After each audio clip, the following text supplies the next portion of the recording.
Matheus Passarelli Simões Vieira, um jovem não binário de 21 anos que saiu da cidade de Rio Bonito para estudar História da Arte na UERJ.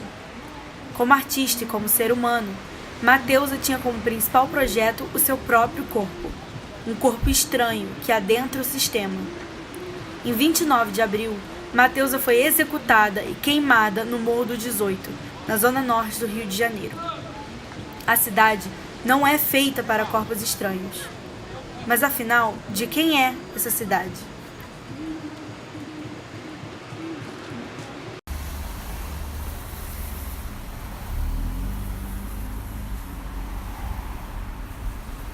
Eu me considero negro justamente por carregar os traços e os fenótipos físicos e culturais negros. A cidade que eu conheço, a cidade que eu sou acolhida, é onde eu nasci, é onde minha família se construiu, é a Zona Norte, é a Zona Oeste. Quando eu fui deslocado para a Zona Sul, para fazer jornalismo na PUC-Rio, eu percebi esse impacto, esse choque, de como a cidade não era o mundo que eu vivia. E com isso eu entendi qual era o meu lugar na sociedade em si. Qual era o meu lugar que me olhava, como eu era lido. E a partir daí, eu acho que eu consegui entender qual era a minha identidade. Quando você lidar com o diferente, quando você está com algo que não é parecido com você. Então eu acho que a diferença, ela faz você se auto-reconhecer. E foi no meu caso. Quando eu entrei na PUC, eu percebi uma diferença muito grande. E essa diferença me fez reconhecer enquanto negro e fazer um resgate das minhas origens e de toda a minha ancestralidade, de toda a história que eu carrego, não só nas minhas palavras, no meu conhecimento, mas no meu corpo em si.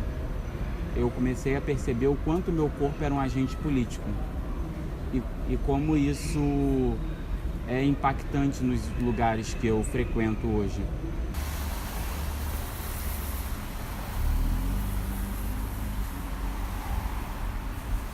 Eu sempre gostei de performance, mas aquelas artes não eram... Assim, eu gostava, eu era relativamente boa, mas não era uma coisa que me dava muita paixão, sabe? E quando eu conheci drag, aquilo me deu um brilho nos olhos e eu falei, nossa, é esse tipo de performance que eu quero fazer. Acho que quando uma pessoa tá de drag, quando ela bota uma peruca ou não, enfim, ela afirma que ela é uma drag queen, isso já é um ato político por si só.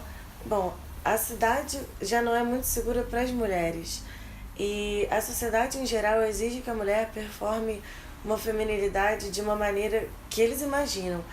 É uma visão muito estereotipada que a gente está acostumado a se ver representada e, na verdade, ser drag mulher é justamente para contestar essa feminilidade, porque não se espera que eu ande pelas ruas com uma maquiagem super exagerada e não espera que eu use uma peruca, que, enfim, eu performe certos tipos de coisa.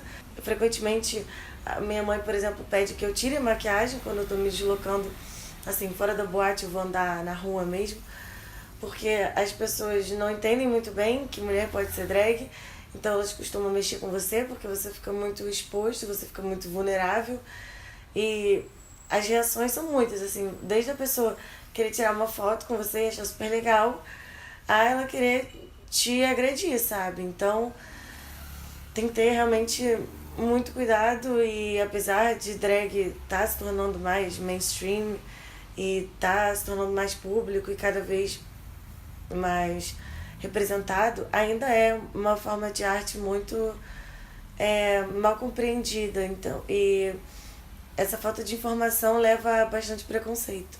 Mas é importante pra gente mostrar que pra gente militar mesmo e usar a arte para falar das nossas diferenças sociais e falar das nossas questões, Só que ao mesmo tempo, a arte também pode ser uma coisa muito divertida, sabe?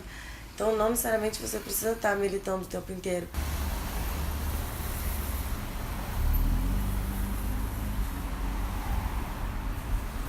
A minha motivação maior para vir para cá foi para que eu conseguisse estudar comunicação, né, jornalismo. E eu acredito que a minha relação com a cidade, ela já estava muito manipulada pela minha própria motivação, que era fazer comunicação num lugar em que eu acreditava que tinha mais oportunidades. A lógica da TV foi muito real na minha vida. Eu assistia muita novela do Manuel Carlos e eu, de fato, acreditava que o Rio de Janeiro era aquilo que estava na novela. Então, a princípio, na minha infância, eu achava que os meus grandes problemas aqui seriam brigar com o namorado ou, sei lá, umas coisas que pra mim são muito banais. Eu não ia ter um problema de vivência real de uma pessoa que mora numa cidade. Eu convivo, assim, diariamente com essa dificuldade, né, da situação de emprego e moradia, principalmente. E eu acredito que isso seja motivado também pelo fato de eu ser do norte. Então, eu sinto das pessoas, assim, quando eu vou fazer alguma entrevista, por exemplo, de emprego, que o fato de eu não ser daqui gera uma certa desconfiança. Nesse sentido, as pessoas nunca vão me entender como uma pessoa da cidade, porque elas nunca vão me entender como uma pessoa daqui. Então, hoje eu acho realmente que tem mais oportunidades aqui, mas também tem muita gente aqui. E essas oportunidades, elas são para determinadas pessoas e não são pessoas como eu.